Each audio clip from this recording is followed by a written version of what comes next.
So if you have a, I think 2008 to whenever GLK, I noticed a rattle in the back of the car. I always drive with my radio on, so I never notice it.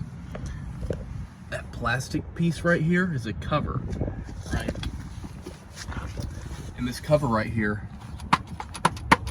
rattles like that when you drive. So if you're hearing a noise, a rattling noise when you go over bumps, it's that thing right there.